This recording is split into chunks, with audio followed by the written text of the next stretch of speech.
आता इथून पुढे आपल्याला प्रशासकीय सुधारणा कायदे बघायचे। प्रशासकीय सुधारणा कायद्यामध्ये 1773 पासून प्रशासकीय सुधारणांच्या कायद्यांना सुरुवात होते बघा, ते 1935 पर्यंत। ठीक आहे। आता हे सुधारणा कायदे ब्रिटिश पार्लमेंटने केलेले कायदे आहेत। हे कायदे याकरता केले होते की भारतामध्ये कंपनीची स्थापना झाली होती 1600 ला, आणि कंपनीची स्थापना करून भारतात कंपनीला व्यापाराचा एकाधिकार दिला होता। याच कंपनींना या ठिकाणी आपण बघितलेले 1757 ला राज्यकारभाराची स्थापना केलेली आहे प्लासीच्या युद्धानंतर, आणि एक एक राज्य जिंकायला सुरुवात केली। जिंकलेल्या प्रदेशामध्ये कंपनीने स्वतःची प्रशासकीय व्यवस्था लावायला सुरुवात झाली बघा। पण झालं काय, कंपनीचे जे काही जेवढे लोक होते तेवढ्याच लोकांना फायदा होऊ लागला। मग ब्रिटनवासियांच्या लक्षात आलंय की ब्रिटन सरकार त्यांना संरक्षण देऊ लागलं, पण फायदा या ठिकाणी कंपनीचे संचालक लोकांनाच होऊ लागलाय। आणि म्हणून कंपनीचा प्रशासकीय कारभार हातात घेण्याकरता किंवा कंपनीला प्रशासकीय व्यवस्था व्यवस्थित लावण्याकरता इंग्रज सरकारनं या ठिकाणी वेगवेगळी कायदे करायला सुरुवात केली बघा। तर याला म्हणायचे भारतातील प्रशासकीय सुधारणा कायदे। मग असे कायदे 5-5, 10-10, 20-20 वर्षांना होत आलेले आहेत बघा। मग या कायद्यामध्ये कोणते कोणते कायदे, या कायद्यातल्या महत्त्वाच्या तरतुदी कुठल्या कुठल्या आहेत, आणि या कायद्याचे परिणाम काय काय झालेले आहेत, या डायरेक्शनने जायचं आपल्याला। यातला पहिला कायदा येतो 1773चा रेग्युलेटिंग ॲक्ट। तर रेग्युलेटिंग ॲक्टच्या कालखंडामध्ये वॉरेन हेस्टिंग हा या कालखंडात बंगालचा गव्हर्नर जनरल होता बघा। यांच्या कालखंडात हा कायदा केलेला आहे। हा ब्रिटिश सरकारनं भारतातला पहिला प्रशासकीय सुधारणा कायदा केलेला आहे बघा। मग आता कायद्याचा उद्देश कंपनीवरती नियंत्रण बसवणे होता, लक्षात। मग या अंतर्गत कोणत्या कोणत्या तरतुदी केलेल्या आहेत, यातली पहिली तरतुदी आहे बंगालचा गव्हर्नर हा बंगालचा गव्हर्नर जनरल बनला। ही पहिली तरतुदी आहे बघा। ठीक आहे। आता बंगालचा गव्हर्नर हा बंगालचा गव्हर्नर जनरल बनला म्हणजे नेमके काय, आता ते लक्षात घ्यायचं आहे आपल्याला। हे बघा, या ठिकाणी आपल्याला माहिती आहे की पूर्ण भारतावरती जी काही इंग्रजांची राजवट आली ती एकाएकी आलेली नाही। सुरुवातीला बंगाल प्रदेश ताब्यात घेतला होता त्यांनी, म्हणून अगोदर बंगालच्याच गव्हर्नर नियुक्ती केली होती। म्हणून अगोदरच्या प्रशासकीय अधिकाऱ्यांना नाव होतं बंगालचे गव्हर्नर।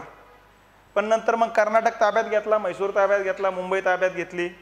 मग यातून मग इकडचा जो प्रदेश जो होता तो मद्रासचा गव्हर्नर आला, इकडचा जो प्रदेश होता तो मुंबईचा गव्हर्नर आला। मग अशा पद्धतीनं या ठिकाणी बंगालचा गव्हर्नर, मद्रासचा गव्हर्नर, मुंबईचा गव्हर्नर असे 3 गव्हर्नर तयार झालेत। पण यांच्यामध्ये श्रेष्ठ कोण, कोणी कोणाचं ऐकायचं, आणि यासाठी मग हा कायदा करण्यात आला होता। आणि म्हणून पहिली तरतूद हीच होती की बंगालचा जो गव्हर्नर होता याचाच अधिकार वाढवण्यात आले, आणि त्यालाच हुद्दा, त्याच्या पदाला हुद्दा देण्यात आला बंगालचा गव्हर्नर जनरल, लक्षात। मग या ठिकाणी तो त्याला 2 कामं करणे होते, एक तर बंगालचा गव्हर्नर म्हणून पण बंगालचा कारभार करणे, आणि नंबर 2 या 2 गव्हर्नरवरती नियंत्रण ठेवणे। तर अशा पद्धतीनं देशाचा प्रमुख पदाला नाव ठेवलं आता बंगालचे गव्हर्नर जनरल, लक्षात। तर थोडक्यात काय, वेगवेगळ्या कालखंडामध्ये इंग्रजांनी जे काही देशातले प्रमुख प्रशासकीय अधिकारी नियुक्त केलेत त्यांना वेगवेगळ्या कालखंडामध्ये वेगवेगळे नावं देण्यात आलेले आहेत बघा। मग कुठल्या कालखंडात कुठले कुठले नावं देण्यात आले, तर सुरुवातीला या ठिकाणी नाव देण्यात आले बंगालचे गव्हर्नर, हे असे नाव ठेवण्यात आलेले बघा। मग सुरुवातीच्या प्रशासकीय अधिकाऱ्याला हे नाव राहायचे कुठल्या कालखंडात, 1757 ते जवळपास 1773च्या कालखंडापर्यंत। मग 1773ला हा रेग्युलेटिंग ॲक्ट झाला। या ॲक्टनुसार बंगालच्या गव्हर्नरचा हुद्दा वाढवण्यात आला, आणि बंगालचे गव्हर्नर जनरल असा पदाला नाव देण्यात आले बघा। मग पुढे नाव पडले याला बंगालचे गव्हर्नर जनरल। ठीक आहे।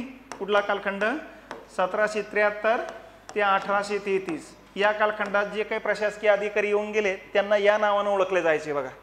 त्याच्यानंतर 1833ला चार्टर ॲक्ट झाला। तोपर्यंत बरेच प्रांत निर्माण झाले, आणि बरेच मग मध्य प्रांत निर्माण झाला, मध्य प्रांताचा एक गव्हर्नर, लक्षात। संयुक्त प्रांत तयार झाला, संयुक्त प्रांताचा एक गव्हर्नर, समजते ना। असे वेगवेगळे प्रांत निर्माण करण्यात आले। मग आता बंगालच्या गव्हर्नरवरती लोड वाजत चालला, एक तर बंगालचा प्रदेशच छोटा नाही, खूप मोठा आहे, आणि मग बाकीच्या गव्हर्नरवरती सांभाळणं। म्हणून मग 1830ला चार्टर ॲक्ट आपलं या ठिकाणी चार्टर ॲक्ट झाला, आणि या चार्टर ॲक्टनुसार बंगालच्या गव्हर्नर जनरलऐवजी नवीन पद निर्माण करण्यात आले, ज्याला नाव देण्यात आले भारताचे गव्हर्नर जनरल। ठीक आहे। मग भारताचे गव्हर्नर जनरल पद निर्माण झालं 1833च्या कायद्यानुसार, ही टिकून होता 1858 पर्यंत। मग आता भारताचे गव्हर्नर जनरल पद निर्माण झालं म्हणजे नेमके काय झालं, तर पूर्ण भारतासाठी एक प्रशासकीय अधिकारी पद निर्माण केलं बघा. लक्षात, जो बंगालचा गव्हर्नर जनरल राहायचा आणि बंगालसाठी एक स्वतंत्र गव्हर्नर नियुक्त करण्यात आला.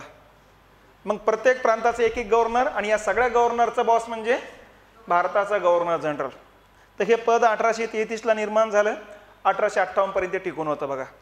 पण मग 1857 उठाव झाला आणि या उठावानंतर 1858ला ब्रिटिश कंपनीची राजवट बरखास्त करण्यात आली आणि त्याच्यानंतर भारतावरती राजवट आली कंपनीची, आपलं राणीची, ब्रिटिश पार्लमेंटची राजवट आली. लक्षात. मग राणीनं या ठिकाणी जे काही नवीन पद निर्माण केलं त्या पदाला नाव ठेवलं भारताचे व्हाईसराय. ठीक आहे.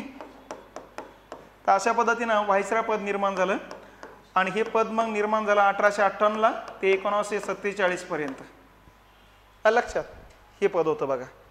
मग या ठिकाणी 1947ला भारताला स्वातंत्र्य भेटलं आणि स्वातंत्र्य मिळाल्यानंतर आता हे व्हाईसराय म्हणजे राजाचा उपप्रतिनिधी आहे, कारण ब्रिटिश राणीची राजवट सुरू झाली होती 1858ला.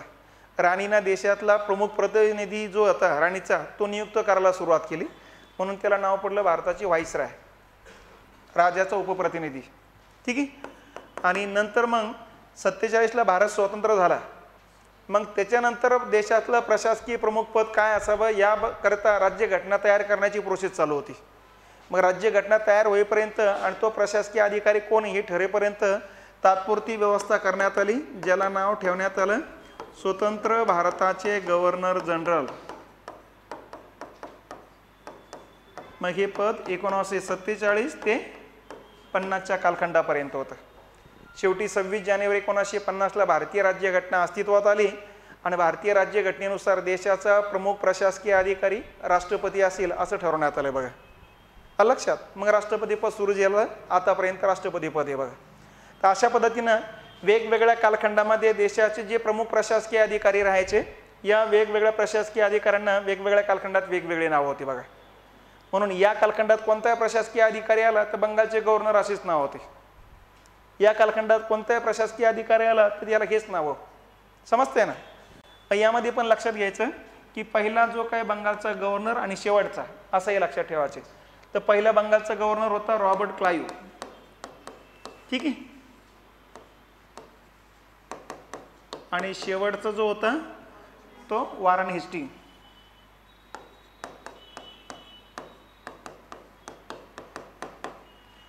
आणि पुढच्या पदावर तर हाच पहिला होता. ठीक आहे. कारण याच्याच कालखंडात कायदा झाला आणि याचा हुद्दा वाढवण्यात आलेला आहे बघा. आणि त्यानंतर या पदावरचा शेवटचा विल्यम बेंटिंग आणि हाच. ठीक आहे. या पदावरचा शेवटचा आणि या पदावरचा पहिला आहे. भारताचा पहिला गव्हर्नर जनरल आहे. आणि भारताचा शेवटचा गव्हर्नर जनरल कोण? Lord Canning. ठीक आहे. हा भारताचा शेवटचा गव्हर्नर जनरल आणि भारताचा पहिला व्हाईसराय. आणि भारताचा शेवटचा व्हाईसराय माउंटबॅटन. आणि हाच पहिला स्वतंत्र भारताचा गव्हर्नर जनरल. आणि स्वतंत्र भारताचा शेवटचा गव्हर्नर जनरल कोण आहे मग? सी राजगोपालाचारी. तर अशा पद्धतीनं वेगवेगळ्या कालखंडामध्ये देशातले जे प्रमुख प्रशासकीय अधिकारी होते या प्रशासकीय अधिकाऱ्यांची नावं लक्षात ठेवायची बघा. तर ही पहिली तरतूद आहे. आता वेगवेगळ्या कायद्यामध्ये कोणत्या कोणत्या बदल झाले हे पुढे डबल सांगण्याची गरज पडत नाही. ठीक आहे. तर हा पहिला मुद्दा या ठिकाणचा लक्षात घेतला पाहिजे रेग्युलेटरी ॲक्टनुसार. दुसरा होता दुहेरी शासन पद्धत रद्द करण्यात आली आणि 4 जणांचं सल्लागार सदस्यांचं एक मंडळ स्थापन करण्यात आलं बघा. आता दुहेरी शासन पद्धतीबद्दल लक्षात घेतलं पाहिजेत. अलाहाबादचा जो तह झाला होता 1765ला बक्सरच्या युद्धानंतर, त्या अलाहाबादच्या तहानुसार या ठिकाणी अनेक तरतुदी होत्या. त्यातली एक तरतूद होती की बंगाल, बिहार, ओरिसा या प्रांतातील दिवाणी अधिकार म्हणजे महसूल जमा करण्याचे अधिकार इंग्रजांकडे द्यावेत आणि कायदा आणि सुव्यवस्था राखणारे फौजदारी अधिकार मीर जाफरकडे द्यावेत. म्हणजे थोडक्यात काय, या 3 प्रांतातल्या जनतेला 2 मालक बनवावे. एक महसूल जमा करणारा, एक कायदा आणि सुव्यवस्था राखणारा. महसूल जमा करण्याचे अधिकार इंग्रजांना द्यावेत. त्या मोबदल्यात इंग्रज मोगलांना दरवर्षी 26 लाख रुपये या ठिकाणी देण्याचं ठरलं होतं बघा. तर या पद्धतीलाच नाव पडलं 2 मालक असल्यामुळं दुहेरी शासन पद्धत. तर ही दुहेरी शासन पद्धत 1765ला बंगाल, बिहार, ओरिसामध्ये लागू करण्यात आली होती. पण 2 मालक झाल्यामुळे भ्रष्टाचार प्रचंड वाढला होता, सामान्य लोकांवरती अत्याचार प्रचंड वाढले होते, म्हणून या कायद्यानुसार ही दुहेरी शासन पद्धत रद्द करण्यात आली. 1772लाच रद्द केली, प्रशासकीय संमती दिली 73ला. लक्षात. तर ही पद्धत रद्द करण्यात आली आणि दोन्ही पण अधिकार इंग्रजांनी स्वतःकडे घेऊन टाकलेत बघा. तर अशा पद्धतीने ही दुहेरी शासन पद्धत रद्द करण्यात आलेली. आणि त्याच्यानंतर मग या ठिकाणी एक सल्लागार मंडळ स्थापन करण्यात आलं होतं 4 जणांचं, की जे या ठिकाणी प्रशासकीय रचना सांभाळण्यासाठी या ठिकाणी मदत करण्याचं काम करणार होते बघा. तर दुहेरी शासन पद्धतीचे जनक कोण, तर रॉबर्ट क्लाइव्ह. कधीची पद्धत आहे, 1765ची. कुठल्या प्रांतात लागू करण्यात आली, बंगाल, बिहार, ओरिसा. कुठून कुठपर्यंत लागू होती, 1765 ते 1772, 7 वर्षापर्यंत लागू होती. एवढं लक्षात ठेवायचं. ठीक आहे. तिसरा मुद्दा येतो, कलकत्ता येथे एक मुख्य न्यायाधीश आणि 3 सहाय्यक न्यायाधीश असलेल्या सर्वोच्च न्यायालयाची स्थापना करण्यात आली बघा. आता हे सर्वोच्च न्यायालय काय अगोदर ते लक्षात ठेवा. हे बघा, 1772ला वॉरेन हेस्टिंग्जनं जिल्हा न्यायालयाची स्थापना केली होती. लक्षात. जिल्हा न्यायालयामध्ये या ठिकाणी त्या जिल्ह्यातल्या लोकांना न्यायदान करण्याचं काम केलं जाणार होतं. पण त्याच वेळेस सरकारच्या लक्षात आलं की जिल्हा न्यायालयात जर न्याय मिळाला नाही तर वरती एखादं न्यायालय असलं पाहिजे, म्हणून कलकत्त्याला सुप्रीम कोर्टची स्थापना करण्याची तरतूद या कायद्याने केली होती बघा. मग त्यामध्ये तरतूद होती की एक सर्वोच्च न्यायाधीश असेल आणि त्याला 3 सहाय्य करणारे न्यायाधीश असेल, सहाय्यक असतील. तर असे 4 जणांची ते सर्वोच्च न्यायालय असेल. जिल्हा न्यायालयात न्याय मिळाला नाही तर त्या ठिकाणी न्यायदान मागता यावं याकरता सुप्रीम कोर्टाची तरतूद होती बघा. आणि सुप्रीम कोर्ट राजधानीमध्ये म्हणजेच कोलकात्याला त्या ठिकाणी स्थापन करण्यात आलं होतं बघा. ठीक आहे. मग या ठिकाणी बंगाल प्रांतातल्या न्यायालयातल्या जे काही जिल्हा न्यायालयातले खटले तिथपर्यंत जायचे, कारण त्यांना जवळ होतं ते.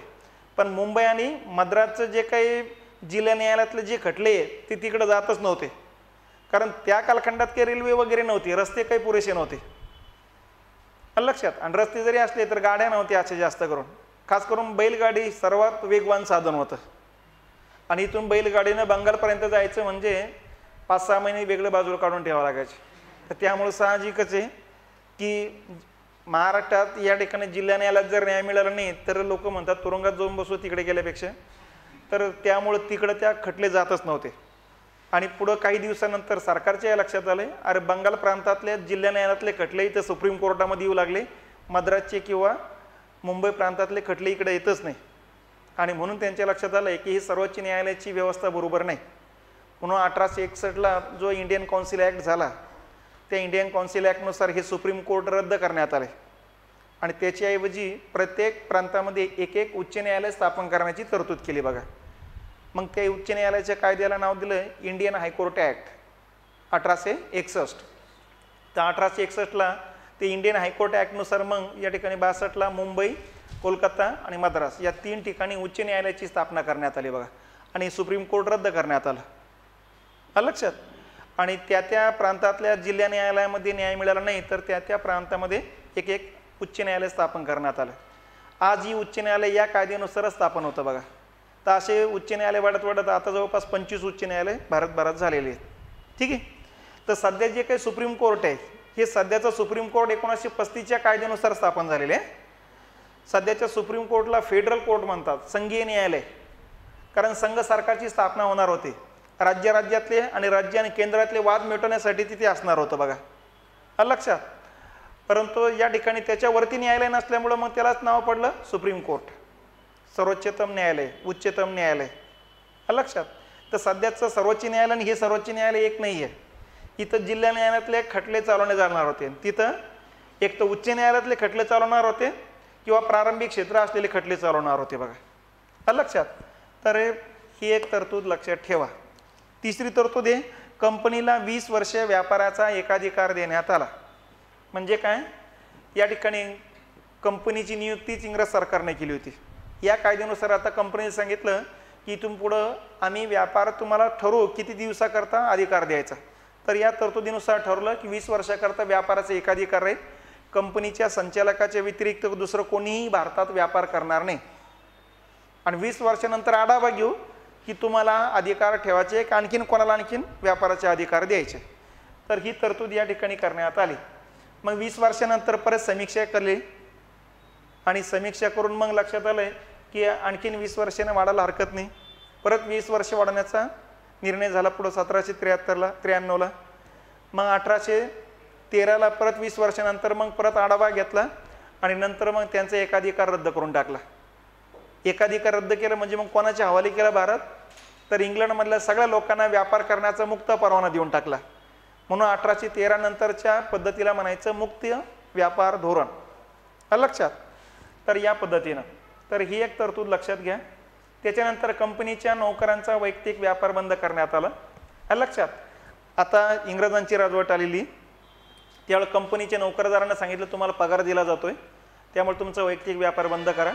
हे सिराजुद्दौलाने केलं होतं. त्यावेळेस सिराजुद्दौलाच्या विरोधात कट कारस्थान करून त्याची राजवट बरखास्त केली होती या नोकरदारांनी. पण इंग्रज लोक सावध झालेत. यांच्या लक्षात आलं कंपनीचा नफा वाढवायचा असेल तर कंपनीचाच व्यापार चालला पाहिजेत, वैयक्तिक व्यापार बंद झाला पाहिजेत. म्हणून नोकरदारांचा व्यापार या ठिकाणी बंद केला. लक्षात. आणि त्यानंतर शेवटची तरतूद आहे, दर 20 वर्षांनी मागील कायद्याची समीक्षा करून नवीन कायदा करण्याची तरतूद करण्यात आली. म्हणजे कायदा केव्हाही करू नका, हा कायदा 20 वर्षे राहू द्या आणि 20 वर्षे होण्याच्या अगोदर एक समीक्षा समिती स्थापन करावे आणि या कायद्यातल्या कोणत्या तरतुदी काळानुसार बदलायच्या हे ठरवावं, कोणत्या नव्यानं तरतुदी टाकायच्या हे ठरवावं आणि त्यानुसार मग आणखी नवीन पुढचा एक कायदा तयार करावा. म्हणजे कायदा कधी करावा, 20-20 वर्षानं करण्याची तरतूद केली. म्हणून मग आपला कायदा पुढचा 20 वर्षांनी झाला 1793ला. परत पुढचा कायदा 20 वर्षांनी झाला 1813ला. त्याचा पुढचा कायदा 20 वर्षांनी झाला 1833ला. त्याच्यानंतरचा कायदा 20 वर्षांनी झाला 1853ला. आणि 1853च्या कायद्यामध्ये तरतूद होती की 20 वर्षे अशी वेळ वाट बघण्याची वेळ नको, जेव्हा गरज लागेल तेव्हा कायदा करा. मग तिथून पुढे 20 वर्षांनी कायदे होण्याच्या ऐवजी मध्येच कुठेतरी कायदे होताना दिसतात. 1861ला झाला, नंतर 1892ला झाला, 1909ला झाला, 10 वर्षांना 1919ला झाला, पुढं आणखी 15-16 वर्षांना 1935ला झाला. म्हणून तिथून पुढचे नियम ते 20-20 वर्षाचे पाळले गेलेले नाही बघा. तर अशा पद्धतीनं ही शेवटची तरतूद लक्षात घ्यायची. आले का लक्षात. तर हा झाला पहिला रेग्युलेटिंग ॲक्ट, प्रशासकीय सुधारणा कायदा. ठीक आहे. आता दुसरा कायदा येतो बघा, इंडिया पीट्स ॲक्ट. आत्ताच मी सांगितलं की 20-20 वर्षानं कायदा आहे, हा आता 11 वर्षात आला. तर हा काही नवीन कायदा नाही, हा रेग्युलेटिंग ॲक्ट कायद्यामध्ये दुरुस्ती करणारा कायदा आहे. आले लक्षात. नवीन कायदा नाही आहे, फक्त अगोदरच्या कायद्यातले दुरुस्ती करण्याचा कायदा आहे. 1781ला केला होता, आता 1784चा मेन आहे बघा. दोनदा बदल केलेले त्याच्यामध्ये. आणि पीट्स नावाच्या पंतप्रधानांनी केलेले बदल आहे, म्हणून इंडिया पीट्स ॲक्ट असं नाव पडतं. भारताबाबत पीट्सना केलेला कायदा येतो म्हणून त्याला नाव पडतं इंडिया पीट्स ॲक्ट. कधीचा आहे, 1784ला. कोणाचा कालखंड होता, वॉरेन हेस्टिंग. मग आता वॉरेन हेस्टिंग बंगालचा गव्हर्नर होता की बंगालचा गव्हर्नर जनरल, बंगालचा गव्हर्नर जनरल होता. ठीक आहे. मग आता या कायद्यातल्या या 2-3 तरतुदी लक्षात ठेवा. पहिली तरतूद आहे नियामक मंडळाची स्थापना करण्यात आली बघा. ठीक आहे. त्यामध्ये सुरुवातीला 4 सदस्य घेतले होते, नंतर सदस्य संख्या वाढून 6 करण्यात आले. आता ही पहिली तरतूद लक्षात ठेवा. नियामक मंडळ म्हणजे काय, तर बोर्ड ऑफ कंट्रोल आहे. मग नेमके काय, तर थोडक्यात ही प्रशासकीय रचना समजून घ्या अगोदर. तर प्रशासकीय रचना काय, हे बघा, भारतावरती इंग्रजांची राजवट आहे.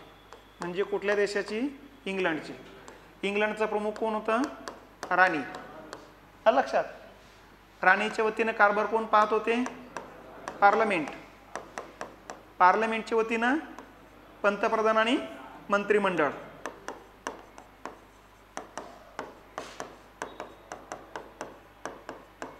लक्षात. आणि यांच्या वतीनं कारभार करत होती कंपनी.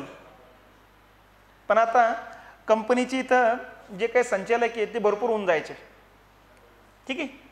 आता हे कंपनीचे संचालक भरपूर होत असल्यामुळं या ठिकाणी ही कंपनी लक्ष ठेवायची भारतावर आणि भारतातल्या गव्हर्नर जनरलवरती. मग कंपनीचे ही जे काही संचालक होते 50-60 लोक, हे 50-60 लोकांचं एकच मत थोडंच राहायचं. यांचे ग्रुप होते 5-5-6 जणांचे आणि ते ग्रुप तिकडं भारतातल्या गव्हर्नर जनरलला सांगायचे की आम्हीच मेन आहे, आमचंच ऐकायचं, दुसऱ्यांचं ऐकायचं नाही. आणि दुसरे यायचं आमचंच ऐकायचं. त्या बिचाऱ्या गव्हर्नर जनरलला नेमके कोणाचं ऐकायचं समजत नव्हतं. हे इंग्रज सरकारच्या लक्षात आलंय की हा गोंधळला चालू आहे. हा गोंधळ कशामुळे, ह्या संचालकांमुळे. म्हणून मग संचालक जेवढे त्यांना सांगितलं की तुमच्यातून 3-4 लोक निवडा, ते लक्ष ठेवणे यांच्यावरती. हा लक्षात. तर थोडक्यात काय, इथं कंपनी होती ब्रिटिश ईस्ट इंडिज कंपनी आणि या कंपनीतूनच 4 आणि नंतर 6 सदस्यांची एक बॉडी तयार करण्यात आली, ज्याला नाव दिलं बोर्ड ऑफ कंट्रोल.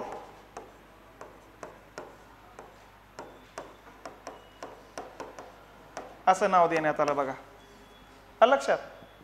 आणि ही बोर्ड ऑफ कंट्रोल मग भारतावर नियंत्रण ठेवण्याचं काम करायचं बघा. ठीक आहे. मग ही झाली इंग्लंडमधली भारताबद्दलची रचना. आता भारताबद्दल मधली रचना लक्षात घ्या. भारताचा प्रमुख कोण राहायचा? बंगालचा गव्हर्नर जनरल. मग भारताचे विभाजन होते प्रांतामध्ये. प्रांताचा प्रमुख कोण राहायचा? त्या प्रांताचे गव्हर्नर. प्रांताचे विभाजन केलं जायचं जिल्ह्यामध्ये. जिल्ह्याचा प्रमुख राहायचा कलेक्टर. आता कलेक्टर पद पण सुरू होत आहे. पुढची तरतूद हीच आहे. ठीक आहे. त्याच्यानंतर जिल्ह्याचं विभाजन केलं जायचं तालुक्यामध्ये. तालुक्याचा प्रमुख राहायचा नंबरदार, आजचा तहसीलदार म्हणू आपण. ठीक आहे. आणि नंतर शेवटची गाव पातळीवरती मग पाटील देशमुख ही 2 वर्ग राहायचे. लक्षात. अशी वरपासून खालपर्यंत रचना होती बघा. तर थोडक्यात बंगालच्या गव्हर्नर जनरलवरती कोणाचं नियंत्रण राहायचं? अगोदर कंपनीचं. पण कंपनीचे भरपूर संचालक राहत असल्यामुळं याच्यावर नियंत्रण ठेवणं अवघड जायचं.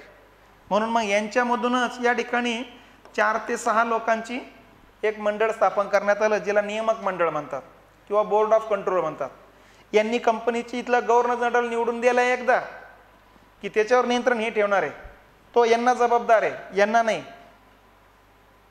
लक्षात. हे 4-5 लोक सांगतील त्या हिशोबाने तो कारभार करणार आहे. तर अशा पद्धतीनं ही रचना या ठिकाणी प्रस्तावित करण्यात आली बघा. पुढे बदल काय झाले? इथं 4 सदस्य होते, नंतर 6 सदस्य झाले. नंतर 1793च्या कायद्यानुसार या सदस्यांचा भारतातून पगार द्यायला सुरुवात झाली बघा. तर हे पद होतं 1858 पर्यंत ही मंडळ. मग 1858ला कंपनीच बरखास्त झाली, त्यामुळे मंडळही गेलं. आणि यांच्याऐवजी मग भारतावर नियंत्रण ठेवण्यासाठी भारत मंडळाची स्थापना करण्यात आली, इंडिया काउन्सिल. हे बोर्ड ऑफ कंट्रोल आहे. नंतर इंडिया काउन्सिल आलं, म्हणजेच भारत मंडळ. आणि ते 15 जणांचं मंडळ होतं. त्या 15मध्ये बरखास्त झालेल्या कंपनीचे 7 लोक घेतलेत आणि ब्रिटिश पार्लमेंटचे 8 लोक घेतलेत. असे 15 जणांची बॉडी तयार करण्यात आली 1858ला. आणि त्यांचे मिळून तयार होणाऱ्या मंडळाला नाव दिलं इंडिया काउन्सिल. आणि यांचा एक प्रमुख बनवण्यात आला अध्यक्ष, ज्याला नाव ठेवलं भारत मंत्री. तर भारत मंत्री पद सुरू होते पुढं मग. आणि भारत मंडळ. लक्षात. 1858 नंतर हा बदल होतो. हे दोन्ही संस्था जातात आणि भारत मंडळ येतं बघा. समजतंय ना? तर अशा प्रकारची रचना राहिलेली आहे बघा. तर ही पहिली तरतूद आहे, बोर्ड ऑफ कंट्रोलची स्थापना किंवा नियामक मंडळाची स्थापना. दुसरी तरतूद आहे बघा, कलेक्टर पदाला प्रशासकीय संमती देण्यात आली. आता कलेक्टर कुठला आहे? प्रमुख आहे. जिल्ह्याचा प्रमुख हा कलेक्टर आहे. लक्षात. आता या कलेक्टर पदाबद्दल लक्षात ठेवा. हे कलेक्टर पद जे 1772ला निर्माण करण्यात आलेले आहे बघा. कलेक्टर पदाबद्दल लक्षात ठेवायचं. पद निर्मिती कधीची? 1772ची आहे. 1772ला वॉरेन हेस्टिंगनं हे पद निर्माण केलं. पण सुरुवातीला 6-7 जिल्ह्याकरताच लागू केलं बघा. लक्षात. आणि नंतर मग ज्या जिल्ह्याला लागू केलं त्यासाठीची प्रशासकीय संमती या कायद्यात घेण्यात आली. कधी? 1784ला. त्याला म्हणायचं प्रशासकीय संमती. ठीक आहे. मग प्रशासकीय संमती मिळाली की हे 4-5 जे काही तुम्ही जिल्ह्याचे प्रमुख पद निर्माण केले त्याला प्रशासकीय संमती राहील, त्यांचा पगार वगैरे व्यवस्थित यायला सुरुवात करा. मग पुढे आणखीन 4-5 वर्षानंतर लक्षात आलं अरे हे पद चांगलं आहे आणि प्रत्येक जिल्ह्याचा प्रमुख हा कलेक्टर म्हणून आपण नियुक्त करायला हरकत नाही. लक्षात. आणि नंतर मग 1793चा कायदा झाला, चार्टर ॲक्ट. आणि या कायद्यानुसार भारतभरातील सर्व जिल्ह्यांना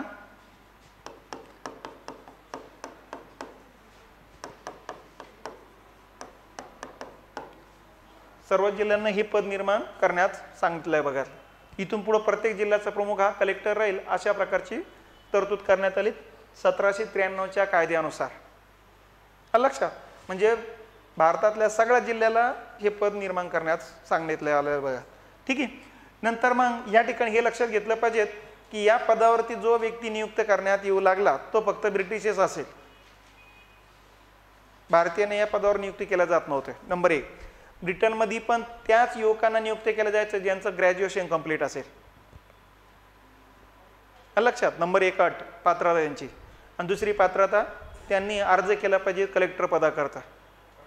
बस 2 अटी होत्या पात्रता. 2 अटी कंप्लीट झाल्या म्हणजे ग्रॅज्युएशन झालं आणि अर्ज केला की बाबा मला भारतामध्ये काम करण्याची इच्छा आहे, तर त्याला कलेक्टर पदावरती डायरेक्ट नेमणूक केला जायची. परीक्षा नव्हत्या, काही नव्हते. एकतर इंग्रजांना हे अपेक्षित होतं जेवढे लोक भारतात येतील तेवढा आपला समर्थक वर्ग वाढेल इथं, उलट चांगले लक्षात. आणि अशा पद्धतीनं बरेच पदं तसेच खाली पडायचे. एका व्यक्तीकडे 2-2 जिल्ह्याचे प्रमुख पद, मग 2 जिल्ह्याचं कलेक्टर असं राहायचं. पण मग जे काही अगोदर सुरुवातीला लोक आलेत त्या लोकांनी भरपूर कमाई केली आणि भरपूर कमाई करून 4-5 वर्षच थांबले आणि कमाई करून आपापल्या देशात निघून गेलेत. मग तिथल्या लोकांना कळलं अरे 4-5 वर्षात आयुष्यभराची कमाई होते. मग तिथून बऱ्याच जणांनी अर्ज करायला सुरुवात केली कलेक्टर पद असं त्या बाबत. तर त्या पद्धतीनं तिथून पुढं मग त्यांनी ते कलेक्टर पद या ठिकाणी त्यासाठी अर्ज करायला सुरुवात झाली. आणि मग अर्जाची संख्या झाली भरमसाठ.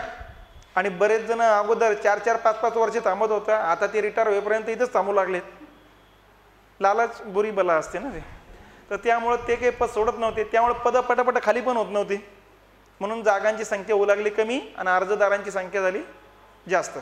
म्हणून पुढं 1853ला जो चार्टर ॲक्ट झाला डलहौसीच्या कालखंडामध्ये, डलहौसीने सांगितलं आता एवढं अर्ज केलेलं आहे, नुसतं क्वालिफिकेशन जे ग्रॅज्युएशन आहे तेवढं ठेवू नये, यातले हुशार युवकांना निवडावं, याकरता स्पर्धा परीक्षा आयोजित करावी. आणि त्या स्पर्धा परीक्षेला नाव ठेवलं मग ICS. मग 1853ला ICS स्पर्धा परीक्षेला सुरुवात झाली. इंडियन सिव्हिल सर्व्हिसेस म्हणतात त्याला. याचंच 1950ला नामकरण झालं IAS. आलं लक्षात. तर अगोदर इंग्रजांच्या कालखंडात नाव होतं ICS. मग या पदावरती या ठिकाणी तुम्हाला येण्याकरता स्पर्धा परीक्षा सुरुवात झाली. मग त्याच्यामध्ये पूर्वपरीक्षा होती, मुख्य परीक्षा होती, शारीरिक चाचणी होती आणि मुलाखत होती, असे टप्पे राहायचे बघा. शारीरिक चाचणीमध्ये हॉर्स रायडिंग वगैरे राहायचं बघा. ठीक आहे. अजूनही भारतीयांना बसण्याची परवानगी नाही, फक्त इंग्रज व्यक्तींनाच या ठिकाणी ग्रॅज्युएशन असलेल्या व्यक्तींनाच बसण्याची परवानगी होती. मग इथून पुढं भारतीय लोकांनी मागणी केली की आम्हाला सुद्धा या परीक्षेला बसण्याची परवानगी द्या. नाही मग या ठिकाणी भारतीयांना बसण्याची परवानगी भेटली इंडियन काउन्सिल ॲक्टनुसार 1861ला झालेली आहे बघा. ठीक आहे. तर ICS परीक्षेला भारतीयांना बसण्याची परवानगी दिली बघा.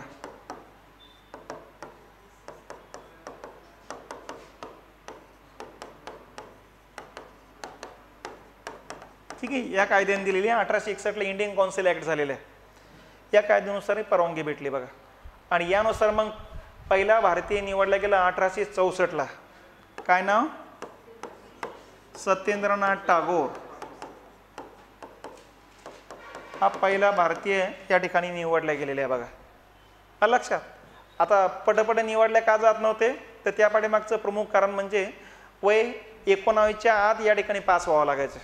नंबर 2, परीक्षा इंग्लंडमध्ये व्हायच्या आणि इंग्लंडमध्ये जाण्यासाठी आफ्रिका खंडाला वलसा घालून जावं लागायचं. त्यामुळे जाण्यासाठी 7-8 महिने लागायचे. त्यानंतर वय छोटं राहायचं मुलांचं आणि इंग्रजी मीडियममधून या ठिकाणी सगळ्या परीक्षा राहायच्या. त्यामुळं 100-150 मुलं गेले एक्का दुक्का पास व्हायची बघा. लक्षात. त्यामुळं पहिला भारतीय 2 वर्षानंतर 3 वर्षांनंतर निवडला सत्येंद्रनाथ टागोर. ठीक आहे. आणि पहिली भारतीय महिला 1950ला निवडली होती अन्ना राजम जॉर्ज.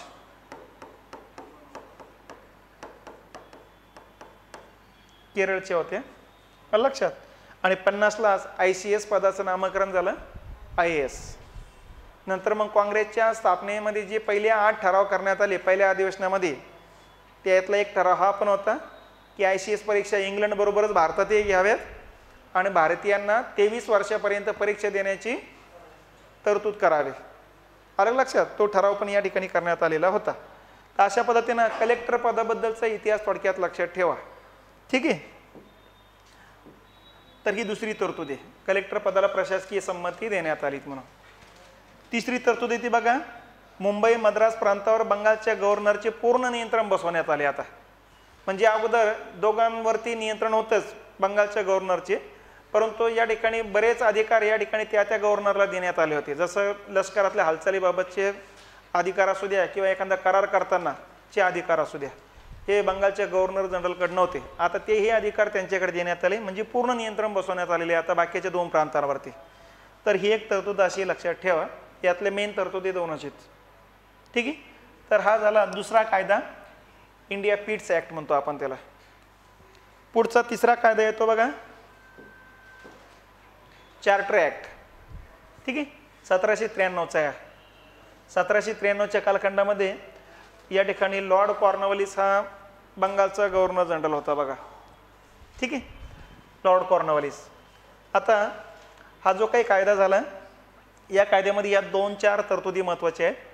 पहिली तरतूद आहे बघा, आणखीन 20 वर्षे कंपनीच्या व्यापाराचा एकाधिकार वाढवण्यात आला. 20 वर्षापूर्वी 1773ला कंपनीला 20 वर्षाकरता एकाधिकार दिला होता व्यापाराचा, म्हणजे व्यापार कंपनीच करेल, कंपनीचे संचालकच करेल, त्यांच्या व्यतिरिक्त कोणीही करणार नाही. हा एकाधिकार दिला होता 20 वर्षापूर्वी 20 वर्षाकरता. आता 20 वर्ष कंप्लीट झाले, समीक्षा केली आणि परत 20 वर्षे त्याच्यामध्ये वाढ करण्याचा निर्णय घेण्यात आला. ही पहिली तरतूद आहे.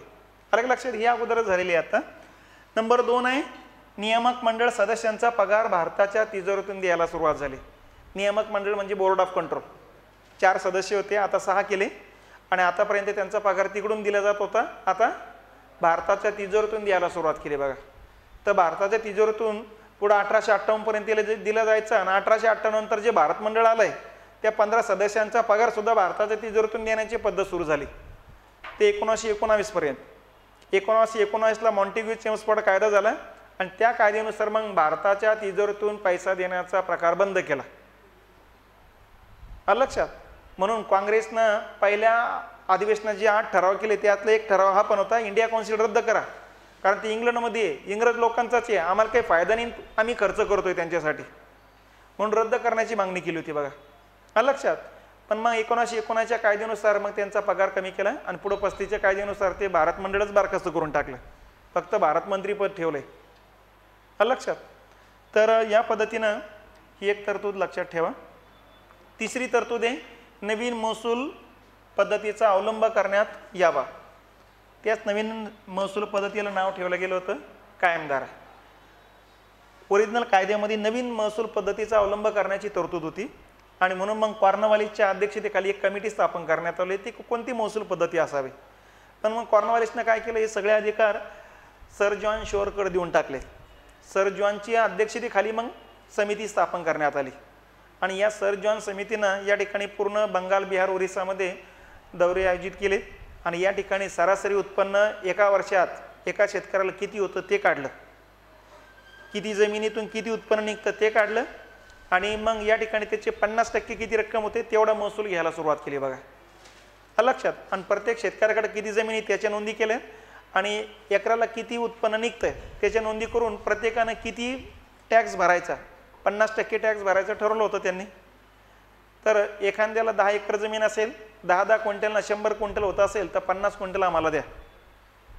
तर अशा पद्धतीनं एक कायमचा धारा ठरवून देण्यात आला. धारा म्हणजे महसूल, की आपण कायमचा जरी नसला तरी तो कायमचा धारा म्हटलं जाऊ लागला, कारण दरवर्षी महसूल बदलत होता. आता यांनी काय सांगितलं, आता तुम्हाला जे काही 50 क्विंटल भरायचं हे 10 वर्षापर्यंत 50 क्विंटलच आहे, तुम्ही मग 200 क्विंटल काढा, आम्हाला 50 क्विंटलच द्या. समजते ना. म्हणून 10 वर्षाकरता 30 पद्धत असल्यामुळं कायमधारा असं नाव पडलं बघा. पण 10 वर्षानंतर समीक्षा होणार होते की 50 क्विंटलच ठेवायचं कर की 60 क्विंटल करायचं, हे 10 वर्षानंतर ठरणार होतं. 10 वर्ष हस्तक्षेप केला जाणार नव्हता, म्हणून कायमधारा नाव पडलेलं आहे. तर ही पद्धती पुढं याच वर्षी लागू झालेली आहे. यांनीच केलेल्या शिफारशीनुसार लागू झाली. 3 प्रांतात, बंगाल, बिहार, ओरिसा या प्रांतात लागू झाली. आणि या पद्धतीमध्ये जमिनीचा मालक मग जमीनदाराला नियुक्त केलं होतं, कारण महसूल कोण जमा करणार होतं, जमीनदार. त्यामुळे जमिनीचा मालक जमीनदाराला नियुक्त केलं बघा. म्हणजे या ठिकाणी डायरेक्ट शेतकऱ्यांकडून सरकार पैसा जमा घेत नव्हते, म्हणजे मध्यस्थ वर्ग होता. लक्षात. तर अशा प्रकारची ही पद्धती येते. आणि शेवटचा मुद्दा येतं, गव्हर्नर जनरल सैन्याचा सर्वोच्च प्रमुख बनला. या अगोदर सैन्याचा सर्वोच्च सेनापती वेगळा राहायचा, सैनिकांमधला व्यक्ती राहायचा आणि हा प्रशासकीय अधिकारी राहायचा. बंगालचा गव्हर्नर हा प्रशासकीय अधिकारी. आलं लक्षात. पण मग करार करताना गोंधळ व्हायचा. युद्ध करण्यासाठी सरसेनापतीचा निर्णय राहायचा, पण करार करायचा प्रशासकीय अधिकारी. त्यामुळं यांच्यात जमायचं नाही सरसेनापती आणि गव्हर्नर जनरलमध्ये. लक्षात. आणि यातून मग यांच्यातलं वादावादी होऊ नये याकरता सैन्याचा सुद्धा सर्वोच्च प्रमुख हा प्रशासकीय अधिकारीच करण्यात आला. ही पद्धत आज तगायत लागू आहे. आपला राष्ट्रपती सुद्धा तिन्ही सैन्याचं सर्वोच्च प्रमुख असतात. तर इथून लागू झालेली आहे, जेणेकरून सगळे अधिकारी यांच्याकडे देऊन टाकले, जेणेकरून दुमत होणार नाही. हा त्या पाठीमागचा उद्देश होता बघा. तर यानुसार हा कायदा लक्षात घेतला पाहिजे. 1793चा चार्टर ॲक्ट. चार्टरचा अर्थ होतो सुधारणा, सुधारण्याबाबतचा कायदा आहे, सुधारणा कायदा म्हणा. पण चार्टर ॲक्ट लगातार एकच नाही, भरपूर आहे. 1793 आहे, 1813 आहे, 33 आहे आणि 53 आहे. 4 चार्टर ॲक्ट आहे बघा. यातला हा पहिला म्हणा वाटलास तुम्ही, ठीक आहे. त्याच्यानंतर दुसरा चार्टर ॲक्ट आहे 1813चा, 20 वर्षांनी झालेला आहे. आता हा कायदा जो झाला 1813ला आहे, ओरिजिनल हा कायदा मंजूर झाला होता लॉर्ड मिंटोच्या कालखंडात आणि लागू झाला हेस्टिंगच्या कालखंडात. म्हणून काही पुस्तकांनी लॉर्ड मिंटो दाखवलेलं आहे, काही हेस्टिंग दाखवलेलं आहे. लक्षात, मंजूर झाला तो मिंटोच्या कालखंडात, लागू झाला लॉर्ड हेस्टिंगच्या कालखंडात. मिंटोचा कालखंड 1907 ते 13 होता आणि हेस्टिंगचा कालखंड 13ला सुरू होतो 23 पर्यंत, ठीक आहे. तर त्यामुळं मिंटो आला तेही बरोबर आहे, हेस्टिंग आलं तेही बरोबर आहे. मंजूर कोणी झालं दोन्ही असेल, एक्झॅक्टली मंजूर विचारलं की लागू विचारलं ते पण बघत चला, नंतर मग तुम्हाला उत्तर क्लिअर होऊन जाईल. समजतंय, ठीक आहे. आता या कायद्यातल्या प्रमुख तरतुदी आहेत. कंपनीचा व्यापाराचा एकाधिकार समाप्त करण्यात आला. 20 वर्षापूर्वी दिलं होतं ना, 20 वर्षाकरता कंपनीचे एकाधिकार राहील, कंपनीच्या व्यतिरिक्त कोणीही व्यापार करणार नाही. आता सांगितलं एकाधिकार रद्द. आता भारत सर्वांसाठी खुला करून दिला. अगोदर 50-100 लोकच इंग्लंडमधले व्यापार करत होते, त्यांचाच बक्कळ नफा राहायचा. बाकीचे उद्योगपतींना त्यांचा माल पण विकता येत नव्हता. बाकीचे उद्योगपतींना त्यांचा माल भारतात विकायचा असेल तर संचालकांच्या नावानं भारतात पाठवला जायचा. मग संचालक कमिशन घ्यायचं, 10% 20% द्यावं लागेल म्हणून मग त्या जे संचालकमध्ये नव्हते त्यांनी पार्लमेंटवरती दबाव टाकला आणि सांगितलं की पार्लमेंटसाठी सगळे इंग्लंडवासी सारखे असायला पाहिजेत. तुम्ही या 50-60 लोकांसाठी वेगळा आहे आणि आमच्यासाठी वेगळा न्याय असं नको. म्हणून मग या कायद्यानुसार कंपनीचा व्यापाराचा एकाधिकार रद्द केला आणि भारत सर्वांसाठी खुला केला. याचा परिणाम आपल्यावर काय झाला, आपल्या अगोदर 50-60 लोक लुबाडणूक करत होते, आता सगळेच लुबाडणूक करण्यासाठी आले. म्हणजे इथून पुढं आपलं आर्थिक शोषण दुपटीनं वाढलं. लक्षात. आणि या आर्थिक शोषणाच्या अवस्थेला रमेशचंद्र दत्त यांनी नाव ठेवलं खुली व्यापाराची अवस्था. कारण भारत सर्वांसाठी खुला केला ना, म्हणून खुली व्यापाराची अवस्था कधी सुरू होते, 1813ला. लक्षात. 1813च्या अगोदरच्या आर्थिक शोषणाच्या अवस्थेला नाव ठेवलं होतं वाणिज्यवादी अवस्था. 1757 ते 1813, 1813 ते 1858च्या या कालखंडाला नाव ठेवलं खुली व्यापाराची अवस्था. मग 1858ला कंपनीत जाते आणि तिथून पुढं मग इंग्रज लोक भारतात गुंतवणूक करून उद्योगधंदे वाढवायला सुरुवात करतात.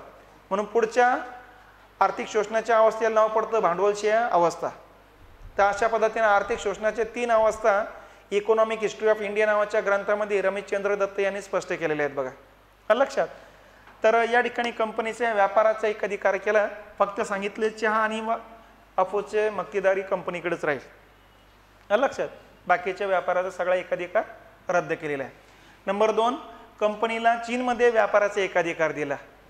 भारतातला रद्द केला आणि कुठला दिला, चीनमधला दिला. आणि मग चीनमध्ये पण कंपनीनं व्यापारामध्ये या ठिकाणी अफू जास्त विकायला सुरुवात केली आणि तिथं नफा कमवून नंतर मग चीन पण ताब्यात घ्यायला सुरुवात केला. लक्षात. मग तिथं इंग्लंड अमेरिकेनं काय केलं की बाबा चीनमध्ये झगडे होऊ नये, कारण भरपूर विदेशी लोक त्या ठिकाणी आलेत. झगडे होऊ नये याकरता 1899ला ओपन डोअर पॉलिसी नावाचा एक धोरण सुरू केलं बघा. आणि या ओपन डोअर पॉलिसीनुसार सांगितलं की चीन बाकीच्या देशांसारखा नाही, इथं प्रत्येकाने आपण आपला व्यापार करायचा. म्हणून मग भारतावरची तर तरी एकाच जणाची मालकी होती, इंग्रजांची. पण चीनमध्ये एका जणाची मालकीच नव्हती. अमेरिकेची काही भागात मालकी, काही भागात इंग्लंडची मालकी, काही भागात फ्रान्सची मालकी, काही भागात जपानची मालकी, काही भागात जर्मनीची मालकी. लक्षात. त्यांना भरपूर मालक होते. मग आपल्याला त्या तुलनेत कमी मालक. आपल्याला इंग्लंड होते, डच होते, डस्तगेले होते, फ्रेंच होते आणि पोर्तुगीज होते. पण पोर्तुगीज आणि फ्रेंचांचं अस्तित्व नसल्यातच जमा होतं. लक्षात. त्याच्यानंतरची तरतूद आहे ख्रिस्ती धर्मगुरूंना धर्मप्रसाराची परवानगी देण्यात आली. हे बघा, आतापर्यंत इंग्रजांनी धर्मप्रसार करू दिला नव्हता. का करू दिला नव्हता? कारण त्यांनी जवळून बघितलं होतं की पोर्तुगीजांनी 1510ला गोवा जिंकून घेतल्यानंतर तिथं सक्तीनं धर्मांतर मोहीम राबवल्या होत्या. त्यामुळे तिथल्या हिंदू आणि मुस्लिमांनी गोवा सोडून दिला, पण धर्मांतर केलं नाही. कारण सनातनी लोक होते आणि ह्या सनातनी लोकांनाच बाकीच्या भागातल्या लोकांना सांगायला सुरुवात केली होती की पोर्तुगीज भारतात राज्य विस्तार करण्यासाठी आले नसून धर्मविस्तार करण्यासाठी आलेले. त्यामुळे बाकीच्या लोकांनीच पोर्तुगीजांना विरोध करायला सुरुवात केली. ही गोष्ट इंग्रजांच्या लगेच लक्षात आली. त्यामुळे त्यांच्या लक्षात आलं की भारतामध्ये आपल्याला विस्तार करायचा असेल तर भारतीय लोकांचे मन सांभाळावं लागेल. आणि म्हणून त्यांनी अगोदरच घोषित केलं की आम्ही धर्मविस्तार करणार नाही, तुमच्या चालीरीतीचा आम्ही मान सन्मान राखू, आम्हाला या ठिकाणी धर्मामध्ये हस्तक्षेप करायचा नाही. आणि उलट कायदा आणि सुव्यवस्था राखून भारतीय लोकांवरती अन्याय अत्याचार कमीत कमी होईल याचीच काळजी घेतलेली, जास्त अत्याचार होणार नाही याची काळजी घेतलेली. आणि भारतीय राजे लोकांपेक्षा मग भारतीय लोकांना इंग्रज लोक चांगले जवळचे वाटू लागलेत. आणि म्हणून इंग्रज लोक चांगले चांगले अशी हवा जशी प्रसारित झाली तसं इंग्रजांनी त्या त्या भागातल्या राजे लोकांना पराभूत करायला आणि राज्य हातात घ्यायला सुरुवात केली. लोकांनी त्यांना सपोर्ट करायला सुरुवात केली की तुम्ही या, तुमची राजवट हवी. तर या पद्धतीनं इंग्रजांनी त्या गोष्टीचा फायदा घेतला. आणि मग जसं त्यांच्या लक्षात आलं की आता आपल्याला विरोध करायला अशी एकही सत्ता भारतात अस्तित्वात नाही, त्याच्यानंतर त्यांच्या लक्षात आलं की आपली राजवट आता भारतात कायमस्वरूपी टिकवायची असेल तर आपला समर्थक वर्ग इथं निर्माण होणं गरजेचं आहे. आणि आपला समर्थक वर्ग निर्माण करायचा असेल तर ख्रिश्चन धर्मगुरूंना भारतात धर्मप्रसाराची परवानगी द्यावा लागेल. आणि म्हणून त्यांनी इथून पुढं ख्रिश्चन धर्मगुरूंना धर्मप्रसाराची परवानगी देऊन टाकली. इथून पुढं आपण बघितलेलं आहे की मोठ्या प्रमाणात धर्मगुरू आले भारतामध्ये, वेगवेगळ्या प्रांतात गेले आणि वेगवेगळ्या प्रांतात जाऊन त्याने वेगवेगळ्या क्लुप्त्याचा वापर केला. शिक्षण असू द्या, आरोग्य असू द्या, मोफत अन्नधान्य असू द्या, नोकरीतली बढती पगारवाढचा आमिष असू द्या, असं वेगवेगळ्या आमिषे दाखवून त्याने धर्मांतर करायला सुरुवात केली बघा. आणि यातूनच हिंदू आणि मुस्लिम धर्मगुरू भडकलेल्या धर्मगुरूंनी पुढे 1857च्या ओटामध्ये इंग्रजांच्या विरोधामध्ये या ठिकाणी लोकांना सहभागी करून घेण्याकरता प्रचार केल्याचं दिसते. तर ही तरतुदी आणि शेवटची तरतूद आहे, दरवर्षी शिक्षणावर 1 लाख रुपये खर्च करण्याची तरतूद करण्यात आली. आता 1 लाखानं काय होणार आहे? सध्या जर बघितलं तर एका शिक्षकाचा पगारच एका वर्षाचा 6 लाख होतोय एका शिक्षकाचा. आणि इथं तर 1 लाख म्हणजे भारत, पाकिस्तान, बांगलादेश हे सगळे एकत्रित होते तेवढ्या प्रदेशाला शिक्षणासाठी खर्च करण्याची तरतूद होती. लक्षात. मग आता एक काहीच नाही, पण याची थोडी चिरपाड करू. हे 1 लाख रुपये म्हणजे आजचे नाही, आजपासून 200 वर्षापूर्वीचे हे आहेत, बरोबर आहे ना. 1813 नंतर 1913, 2013 म्हणजे जवळजवळ 210 वर्ष झालेत की, समजतंय ना. त्यामुळे त्या कालखंडातले 1 लाख म्हणजे आजच्या अवधीची हे शेकडो कोटी रुपये असणार आहे, समजतंय. त्यामुळे ही रक्कम काही थोडकी नाही, एवढं लक्षात ठेवा. नंबर 1. पण एवढी पण रक्कम नाही की पूर्ण भारतभराला शिक्षण देता येईल. पण मग जिथं सरकार 5 पैसे खर्च करत नव्हतं तिथे 1 लाख रुपये खर्च करू लागले, हे लक्षात घेतलं पाहिजे. आणि दुसरी गोष्ट आहे की पुढच्या दरवर्षीच्या अंदाजपत्रकामध्ये 10,000, 5,000 वाढच करत गेले सरकार. आणि पुढे 20 वर्षानंतर मग सरकार 2-2, 3-3 लाख खर्च करू लागले. मग पुढं सरकारच्या या लक्षात आलं की आपण एवढा खर्च करत असू तर शिक्षणाचा अभ्यासक्रम पण आपणच ठरवला पाहिजे. म्हणून मग 1835ला मेघवाल्याच्या अध्यक्षतेखाली अभ्यासक्रम ठरवण्याकरता एक कमिटी स्थापन करण्यात आली, मेघालय आयोग म्हणतो. आणि इथून पुढं मग 10-10, 12-12 वर्षांना शैक्षणिक आयोग स्थापन केले. त्या आयोगाच्या शिफारशी लागू केल्यात मग, आणि शिक्षणावरचा खर्चही वाढवत गेला. तर अशा पद्धतीनं ही एक तरतूद लक्षात घेतली पाहिजे. तर अशा पद्धतीनं हा 1813चा चार्टर ॲक्ट आहे.